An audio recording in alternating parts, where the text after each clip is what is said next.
Assalamualaikum warahmatullahi wabarakatuh. Bismillahirrahmanirrahim. Alhamdulillahirabbil alamin. Kita dipertemukan kembali dalam pembelajaran mata pelajaran pendidikan fikih kelas 8 SMP Muhammadiyah Barat semester Gasal tahun ajaran 2020-2021. Semoga kita tetap diberikan kesehatan, tetap bisa beraktivitas seperti biasa, tapi kita jangan lupa tetap penuhi protokol kesehatan dengan jaga jarak, memakai masker, dan tetap di rumah. Keluar jika ada urusan yang penting-penting saja. Alhamdulillah kita bertemu kembali di pembelajaran mata pelajaran fikih kali ini dengan sistem daring atau dalam jaringan. Semoga nanti diberikan kelancaran, jaringan internet lancar, kemudian kita bisa memahami materi yang akan kita sampaikan pada kesempatan ini. Pada bab 1 ini, semester Gasal, kita akan membahas tentang materi sholat sunnah. Pada pertemuan ke-1 ini, tujuan pembelajaran kita harapkan setelah mempelajari pembahasan materi pada bab ini dengan baik, diharapkan siswa dapat 1. Menjelaskan pengertian sholat sunnah. Yang kedua, menunjukkan, memahami, dan hafal dalil naqli tentang sholat sunnah.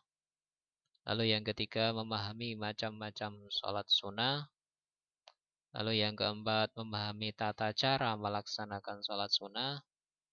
Lalu yang kelima, melaksanakan sholat sunnah. Yang keenam, menghayati hikmah sholat sunnah. Dan yang ketujuh, memiliki semangat melaksanakan sholat sunnah. Untuk selanjutnya, sebelum kita bahas tentang pengertian sholat sunnah, kita awali dengan pengertian sholat terlebih dahulu. Pengertian sholat secara bahasa berarti sholat itu memiliki arti doa. Itu secara bahasa. Kemudian pengertian secara istilahnya, sholat adalah serangkaian ucapan dan gerakan yang tertentu yang dimulai dengan takbir dan diakhiri dengan salam sebagai sebuah ritual ibadah. Itu pengertian sholat secara istilah. Selanjutnya, pengertian sunnah. Sunnah itu apa? Secara bahasa, sunnah bisa diartikan atau disebut juga dengan tatawwu. Jadi kata lain dari sunnah adalah tatawwu. Kemudian secara istilah, sunnah adalah suatu ibadah yang apabila dilaksanakan mendapatkan pahala dan keutamaan, dan apabila tidak dilaksanakan tidak mendapatkan dosa. Sekali lagi, secara istilah, sunnah adalah suatu ibadah yang apabila dilaksanakan mendapatkan pahala dan keutamaan, dan apabila tidak dilaksanakan tidak mendapatkan dosa. Kemudian pengertian sholat sunnah atau istilahnya sholat tatawwu, yaitu ibadah sholat yang apabila dilaksanakan mendapatkan pahala dan keutamaan, dan apabila tidak dilaksanakan tidak mendapatkan dosa. Nah, ini kita sudah masuk ke materi tentang pengertian sholat sunnah atau sholat tatawwu. Pengertiannya adalah ibadah sholat yang apabila dilaksanakan mendapatkan pahala dan keutamaan, dan apabila tidak dilaksanakan tidak mendapatkan dosa. Kemudian dasar hukum melaksanakan sholat sunnah. Ini dalil naqli ya. Dalil naqli itu dalil yang tertulis di dalam Al-Quran dan hadis. Yang pertama adalah Quran surat Al-Isra ayat 79. Yang artinya, dan pada sebagian malam hari bersembahyang tahajudlah kamu sebagai suatu ibadah tambahan bagimu. Mudah-mudahan Tuhanmu mengangkat kamu ke tempat yang terpuji. Ini artinya. Lalu ayatnya bagaimana? Ayatnya ini nanti mohon kalian tulis di buku tulis kalian ya, dicari di Al-Quran, Quran surat Al-Isra ayat 79. Silahkan disalin. Bunyinya kira-kira begini. Wa minal laili fatahajjad bihi nafilatal lak asa ayyab'asaka rabbuka maqamam mahmuda. Jadi diawali dari wa minal laili fatahajjad bihi nafilatal lak asa ayyab'asaka rabbuka maqamam mahmuda. Jadi tugas kalian nanti ya untuk menyalin ayat tersebut. Tidak usah dengan artinya karena artinya sudah ada di sini ya. Terus dalil nakli yang kedua diambil dari hadis Nabi Muhammad SAW, yang artinya sesungguhnya amalan perbuatan yang pertama kali dihisab adalah sholat. Allah berfirman kepada para malaikat, lihatlah sholat hambaku, apakah sempurna atau kurang? Jika sempurna maka ditulis sempurna untuknya, dan jika ada yang kurang maka Allah berfirman, lihatlah apakah hambaku mempunyai amalan sunnah. Jika hamba tersebut mempunyai sholat sunnah, maka Allah berfirman, sempurnakanlah sholat wajib hambaku dengan sholat sunnahnya. Kemudian seluruh amalan perbuatan diambil seperti itu. Di hadis riwayat Abu Daud. Selanjutnya kita masuk ke macam-macam sholat sunnah.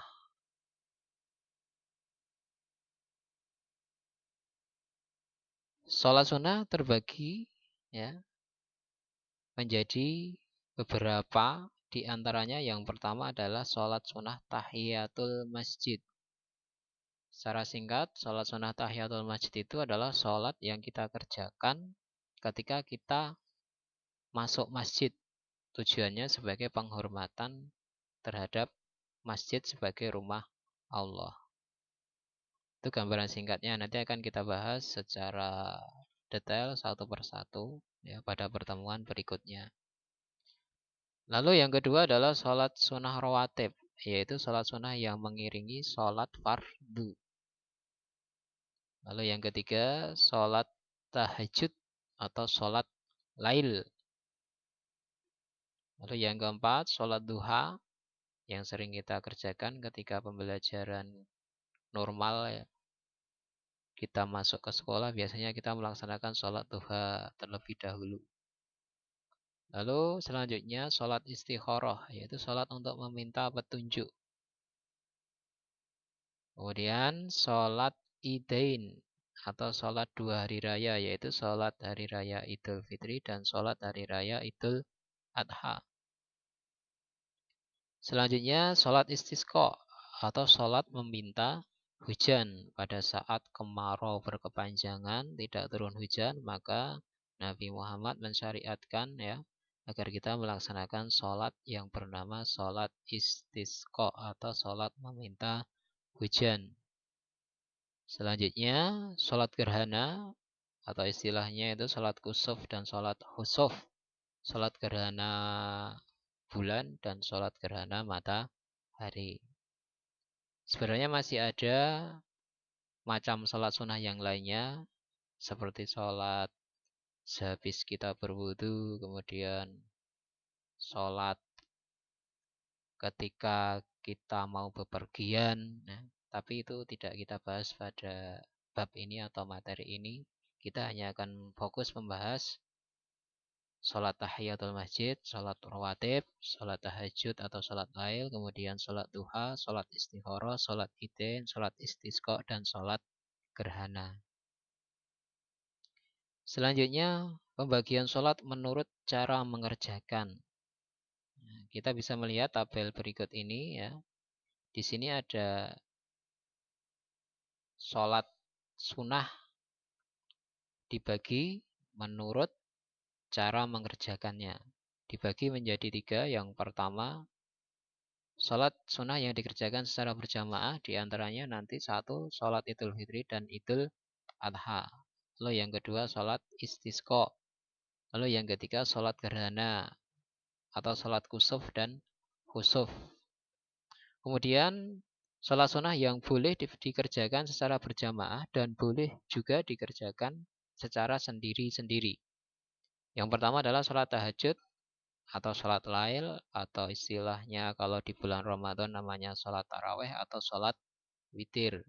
Kemudian sholat duha. Itulah kenapa kalau di sekolah kita sering melaksanakan sholat duha berjamaah, ya karena memang boleh dikerjakan secara berjamaah. Ada juga yang mengerjakan sendiri, ya karena memang boleh juga dikerjakan secara sendiri. Kemudian ada sholat sunnah yang harus dikerjakan secara sendiri. Yaitu yang pertama adalah sholat sunnah rawatib, kemudian sholat sunnah tahiyatul masjid, dan sholat sunnah istikharah. Itulah pembagian sholat sunnah menurut cara mengerjakannya. Selanjutnya fungsi sholat. Secara umum, ya, sholat itu seperti yang disebut di dalam Quran surat Al-Ankabut ayat 29, ya. Yang artinya sesungguhnya sholat itu mencegah dari perbuatan keji dan mungkar. Dan sesungguhnya mengingat Allah atau sholat adalah lebih besar keutamaannya dari ibadah-ibadah yang lain. Dan Allah mengetahui apa yang kamu kerjakan. Jadi fungsi sholat di sini bisa kita ambil kesimpulan mencegah perbuatan keji dan mungkar. Tentunya sholat tersebut jika kita kerjakan dengan cara-cara sebagai berikut. Berikut ini adalah cara atau tip agar sholat dapat mencegah perbuatan keji dan mungkar. Yang pertama adalah sholat kita harus memenuhi rukun, syarat, wajib, dan melakukan hal-hal sunnah yang dapat menyempurnakan sholat. Itu yang pertama. Lalu yang kedua, membuang jauh-jauh hal-hal di luar sholat ketika sedang melaksanakan sholat. Karena kadang kita itu sering terlintas pikiran-pikiran yang tidak ada kaitannya dengan sholat ketika kita sedang melaksanakan sholat. Kemudian yang ketiga, tidak menoleh ke kanan maupun ke kiri ketika sedang melaksanakan sholat. Lalu menghadirkan hati saat sholat dengan merenungi setiap ayat dan bacaan sholat yang sedang diucapkan. Dan yang kelima, bersemangat dalam hati untuk melakukan kebaikan dan mencegah kemungkaran. Itulah tip atau cara agar sholat kita bisa berfungsi, ya, mencegah perbuatan keji dan mungkar. Lalu hikmah melaksanakan sholat sunnah, ya, sampai pada akhirnya jika kita mampu melaksanakan sholat sunnah itu nanti kita bisa mengambil hikmahnya. Hikmah yang pertama yaitu sebagai sarana untuk mendekatkan diri kepada Allah Subhanahu wa Ta'ala. Lalu yang kedua, Allah Subhanahu wa Ta'ala menyayangi orang yang selalu melaksanakan sholat sunnah secara berkesinambungan. Atau bahasa kita, bahasa syariatnya itu istiqomah. Selanjutnya, yang ketiga, Allah Subhanahu wa Ta'ala akan melindungi orang-orang yang melaksanakan sholat sunnah terus menerus. Artinya perlindungan Allah itu akan diberikan secara terus menerus.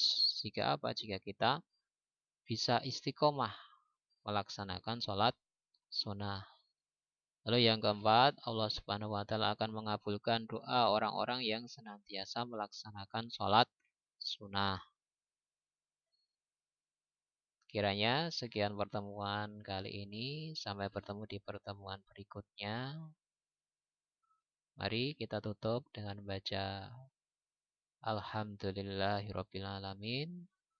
Dari saya kurang lebihnya mohon maaf. Assalamualaikum warahmatullahi wabarakatuh. Dan berikutnya kita buat ringkasan tugas untuk pertemuan ke-1 ini. Tadi sudah saya sampaikan, yaitu mencari dalam Al-Quran dan menuliskan kembali ayat dari Quran surat Al-Isra ayat 79. Silakan ditulis di buku tulis pelajaran fikih. Hasil tulisan atau hasil tulisan kopian Al-Quran itu nanti difoto dan dikirim paling lambat 1 minggu setelah pertemuan ini. Selamat belajar, tetap patuhi protokol kesehatan, semoga sukses.